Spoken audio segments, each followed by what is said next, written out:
Well, the fighting has not spared even the children. Many have been killed, but thousands more are now orphaned while others are separated from relatives. For more on what's being done to help them, we turn to Africa 54's Ndimyake Mwakalyelye. Ndimi. Well, thank you, Vincent. As you mentioned, children have been hit especially hard by the conflict in South Sudan. Many of those displaced or killed are parents of children who find themselves orphaned and abandoned. And some groups have taken on the challenge of looking after them. One of these organizations is SOS Children's Village. It is currently helping children in Mwakalyelye in Upper Nile State in South Sudan. And to tell us more about how they're helping children there is Lynn Croneberger.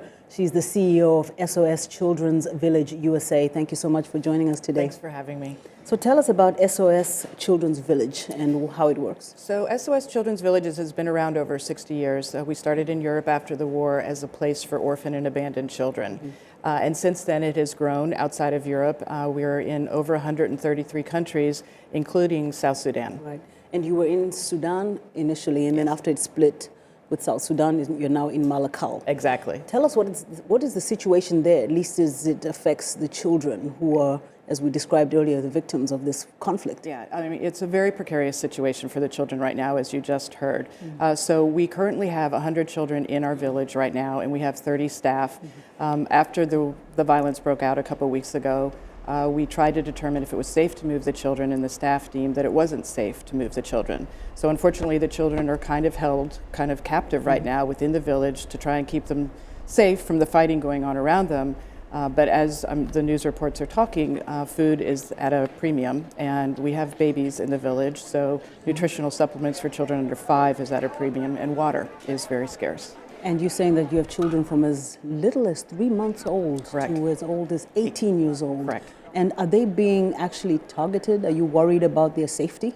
Well, one of the things you have to worry about in refugee situations are children being targeted for soldiers, so we want to keep those children safe, as well as the younger children in the village as well.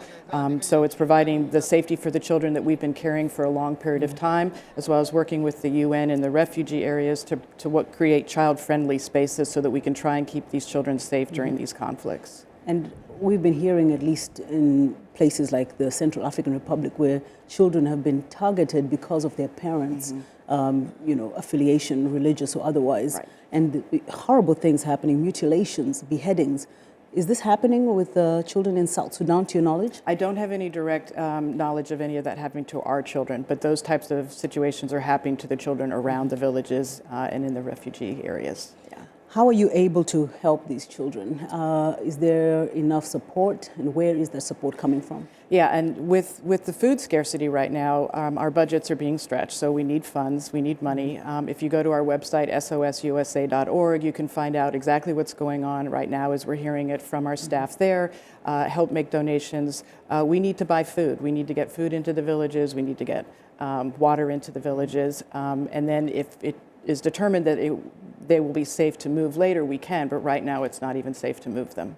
Outside food, I'm sure there are other needs, medical, etc. Exactly. Sanitary. Exactly.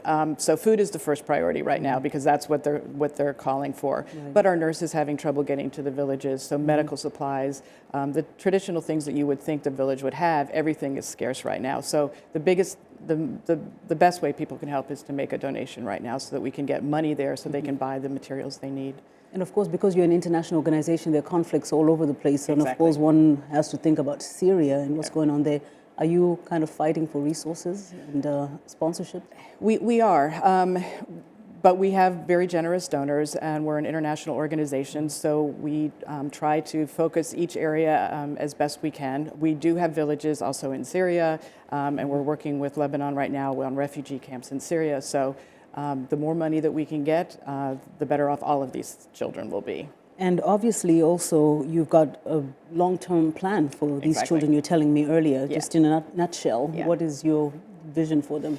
So we have been in South Sudan since the 70s, since 78. So our model is to provide a safe place for children who've been orphaned and abandoned. So it's important to remember during this conflict that these children have already been through a traumatic situation. They're already fragile lives to begin with. So in situations like this, we need to add extra protection to try and keep them safe as best we can. But we are there until they grow up, until they're ready to leave and start a life on their own. And we do everything we we can to give them the best possibility to be able to do that. Lucky children. Thank you for all you do for them. Thanks so much for having us. It's our pleasure. That's Lynn Croneberger, CEO of SOS Children's Villages USA. She joined us here on Africa 54.